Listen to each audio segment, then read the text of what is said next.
La mujer constructora de historias de igualdad. Hace unos 7000 años, al menos en las tierras de Europa, bañadas por el río Danubio, habitaron culturas matrísticas. Investigaciones arqueológicas y antropológicas encontraron allí restos de pueblos más antiguos a las culturas patriarcales y guerreras. Estos descubrimientos revelan que en aquellas organizaciones sociales que habitaron durante milenios no había diferencias entre hombres y mujeres. Según los hallazgos científicos, los integrantes de esas culturas eran sedentarios y agrícolas y participaban de un modo de vida cooperativo, donde la presencia de la figura femenina representaba una conciencia no jerárquica del mundo natural, con el cual los seres humanos sostenían una relación de confianza, no ordenada a través del control autoritario. Esos pueblos adoraban a la gran diosa o diosa madre, similar a nuestra Pachamama andina. Pero sabemos también que los vestigios de esa visión del mundo desaparecieron hace milenios. Sabemos que fue reemplazada por el patriarcado, de clara tendencia de control, la dominación, la búsqueda del poder, el sometimiento permanente y la competencia. Por ello, como protagonistas o como observadoras silenciosas, las propias mujeres han tenido que reconstruir desde hace siglos historias de igualdad. La valentía y coraje de las mujeres que defienden sus derechos a estar en una sociedad en igualdad de condiciones con las demás personas demanda hoy por hoy que esta sea una transformación para la que trabajemos no solo con ellas, sino todos los seres humanos sin distingo de sexo y condición. Nos preguntamos, ¿cómo ha venido siendo tejida esta nueva historia de romper las diferencias entre hombres y mujeres? Hace 100 años, por ejemplo, las abuelas de la actual generación tenían prohibido entrar a la universidad y no les estaba permitido cursar el bachillerato. No podían salir del país sin el permiso de sus esposos y tampoco manejaban su propio salario. Eso quiere decir que las mujeres aquí reunidas fueron educadas en hogares que vivieron esa realidad. Reconocer entonces la igualdad de derechos de las mujeres en la sociedad es todavía un desafío generacional, tanto para hombres como para las mujeres. Bajo este mismo contexto, importante recordar que en 1920, una trabajadora de tejidos en Bello, Antioquia, que junto a 400 trabajadores, ante el maltrato y la explotación, lideraba la primera huelga femenina en el país, con la que después de 24 días lograron la reducción de la jornada laboral y un aumento salarial.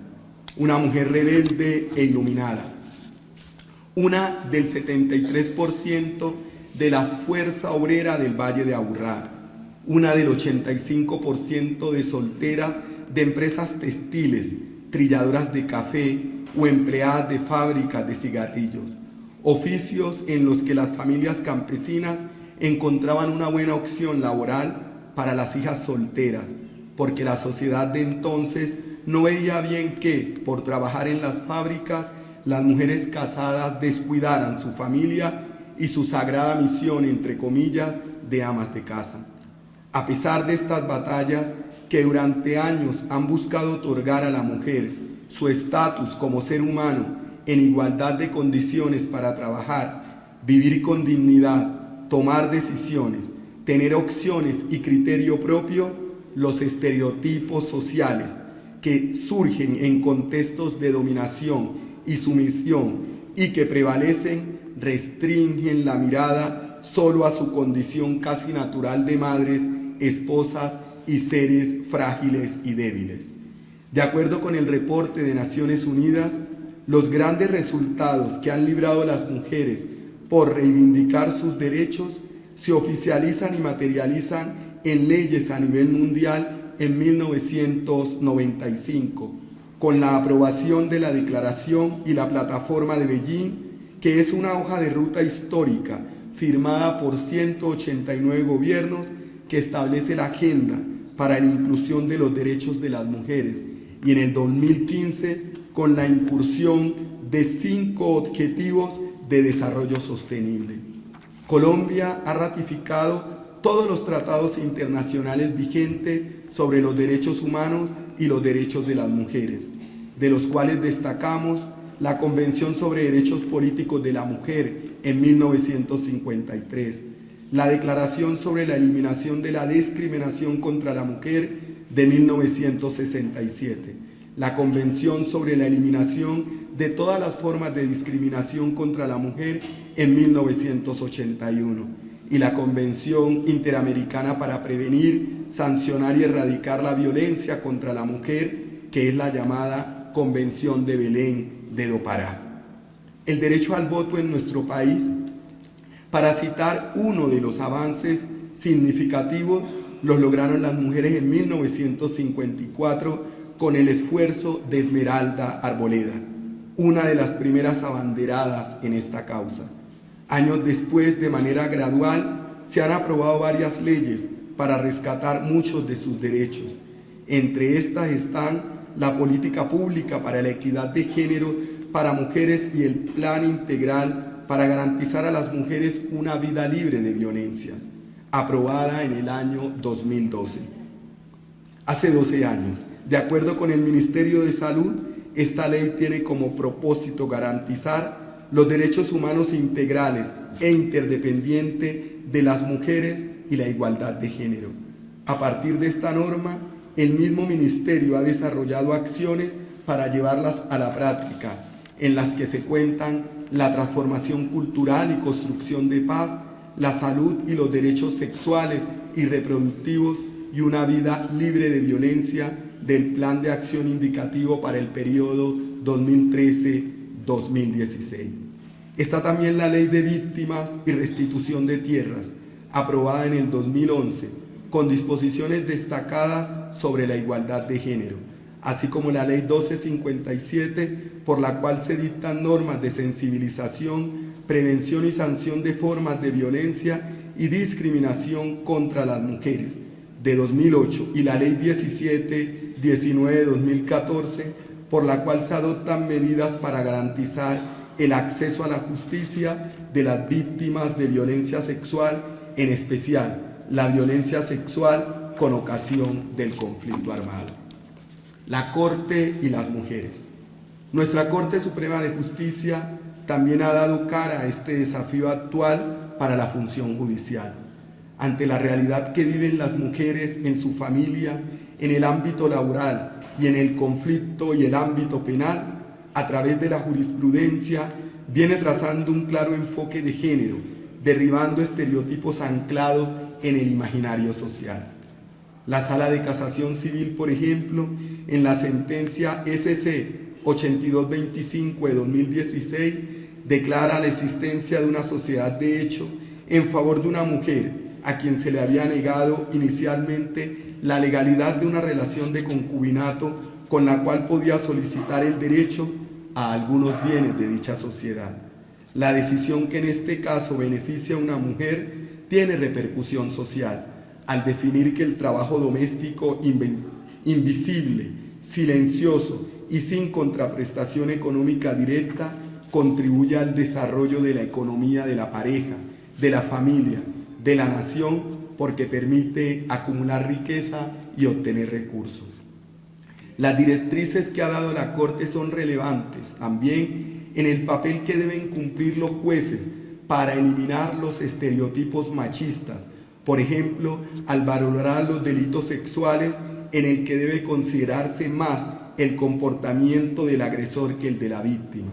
Ha precisado la Corte, comillas, la existencia de una relación de pareja en la que haya actividad sexual previa y consentida, como puede ser el caso de los matrimonios, uniones de hecho, noviazgo o afines, no impide que se puedan configurar delitos sexuales, porque tal idea haría eco del aludido estereotipo machista consistente en que la mujer puede ser siempre disponible para satisfacer el requerimiento erótico de su pareja. Fin de las comillas. Así la Corte ha identificado en numerosas providencias lenguaje de raigambre machista en procura de minar la credibilidad de lo expuesto por la víctima y descartar la comisión del delito. El año pasado nada más, la Sala de Casación Penal emitió y ratificó una sentencia contra el secretario general de una empresa que acosaba sexualmente a las empleadas. Ante ello, la Corte hizo un llamado a la sociedad y a todo el sector empresarial para evitar que este tipo de conductas violentas se normalicen y se perpetúen, alertando también a los jueces que asumen los casos de este tipo donde se cosifica a la mujer.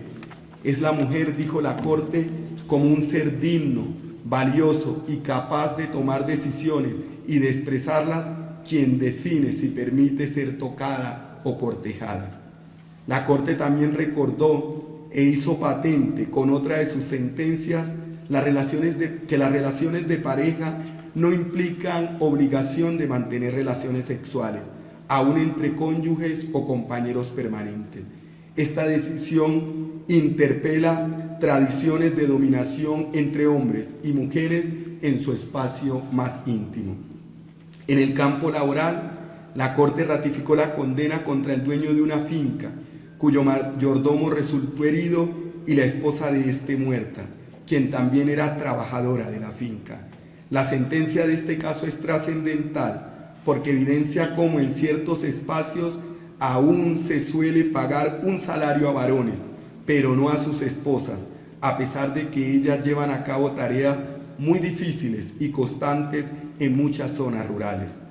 Con las sentencias de la especialidad civil, por su parte, se ha visibilizado la situación de violencia que padecen muchas mujeres con sus parejas y se ha dejado claro que el trabajo doméstico, el cuidado del hogar y de los hijos también son un aporte esencial para construir un patrimonio en familia.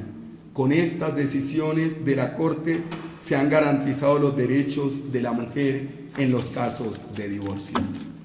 Las mujeres en Colombia. Tal como la Corte lo ha afirmado en diversas providencias, el enfoque de género corresponde a un mandato constitucional y supraconstitucional que vincula a todos los órganos e instituciones del poder público y que obliga a que en el ejercicio de sus funciones y competencias identifiquen, cuestionen y superen la discriminación social, económica, familiar e institucional a la que históricamente han estado sometidas las mujeres a partir de preconceptos machistas y androcéntricos. Con respecto a las condiciones de las mujeres indígenas, las circunstancias son preocupantes, pues la autonomía jurisdiccional de las comunidades impide apreciar con mayor amplitud su realidad. Con la intención de proteger sus valores culturales, se ha estancado la posibilidad de que cuenten con otro tipo de justicia en Colombia. En el Ecuador, como contraste, las mujeres indígenas en su jurisdicción tienen el derecho a participar y decidir en esta, pero en nuestro país las limitaciones son casi totales para que accedan al campo laboral, económico y político, entre otros, y esta desventaja la comparten con las comunidades afro, palenqueras, negras y raizales. Las condiciones de las mujeres campesinas también son inquietantes. A pesar de que conforman una cuarta parte de la población mundial, por lo regular en estado de pobreza, están distanciadas de la seguridad social, de los servicios básicos, de la educación, de los créditos, de la asistencia sanitaria y de muchos otros beneficios.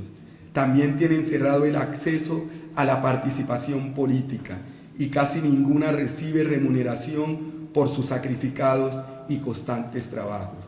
Sobre este particular, el informe de desarrollo en Colombia plantea cómo la mujer campesina afronta una triple discriminación: ser mujeres, ser campesinas y estar en medio del conflicto armado, a pesar del gran potencial para que se empodere en la economía y en la política. debido a su saber profundo y ancestral sobre la medicina, el territorio y las tareas agrícolas. Los contrastes son grandes, a pesar de que las condiciones en materia educativa han mejorado para ellas en Colombia. En la última década, el 54% de quienes se gradúan de las universidades son mujeres, pero sus esfuerzos en este campo no se notan en los espacios laborales, como bien lo destacó la doctora Miriam Ávila, en las oportunidades de ascenso ni en sus ingresos. Además, comparadas con los hombres, son ellas también quienes deben dedicar más del doble del trabajo en sus hogares sin remuneración. A estas cifras se suman otras más para mostrar una parte de la panorámica colombiana, hasta ahora desconocida por una alta proporción de ciudadanos colombianos.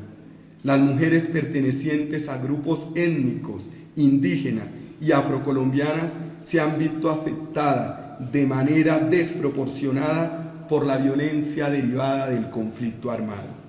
De 3.445 casos de homicidios de personas indígenas y afrocolombianas, el 65.5% eran mujeres, según lo indica el portal especializado Las Mujeres en Colombia. Otros estudios recientes muestran una amplia brecha de las oportunidades entre hombres y las mujeres de nuestro país, sobre todo en los ámbitos de la economía y la política. De acuerdo con el Producto Interno Neto, en el 2021, más de 2 millones de mujeres y niñas estuvieron en condiciones de sufrir violencia de género, y de ellas cerca de 330.000 son habitantes de la región del Pacífico, sobre todo pertenecientes a la población indígena y afrodescendiente. Romper la tradición del patriarcado. Ante este marco resumido de la realidad nacional, las circunstancias de la mujer son todavía desventajosas. La ley por sí solo encuentra muchos obstáculos para aplicarse en esta materia. Anunciar y participar la vigencia de nuevas leyes requiere de una conciencia social que haya entendido a cabalidad que todos los seres humanos dentro de un estado determinado cuentan con los mismos derechos. Esta postura, que acoge con plenitud a la mujer en la atmósfera de sus derechos, necesita un reconocimiento solidario para todas ellas a fin de que participen con auténtica claridad de sus derechos. Aunque modificar las costumbres ancestrales que se han fijado en el ADN de innumerables culturas exige un esfuerzo muy alto, debemos comprometernos en ello, si queremos algún día alcanzar la igualdad y la equidad que es mandato de nuestro Estado constitucional del derecho. A los obstáculos de la tradición y la falta de conocimiento de la ley se suma la indiferencia de muchos ciudadanos ante las exigencias y las sanciones que proceden de la justicia legal. Por eso se necesita reiterar una y otra vez principios que se asienten en la mente de las nuevas generaciones. Si mantenemos esa perseverancia, serán menos los años en que las nuevas generaciones ya habrán tomado plena conciencia del papel determinante de la mujer en la construcción de las sociedades.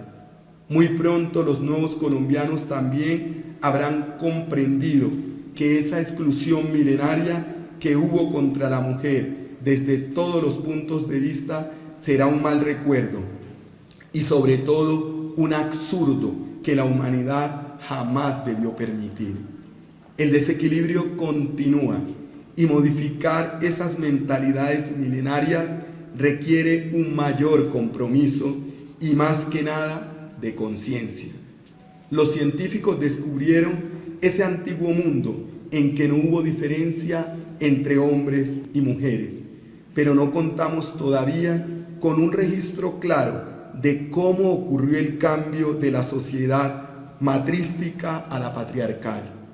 Fundamental ahora saber que la mujer era diosa, generadora de vida, descubridora de la semilla y de la agricultura, desde una mirada respetuosa y armonizadora con el entorno natural. Las diferencias que nos separan, entonces, son culturales.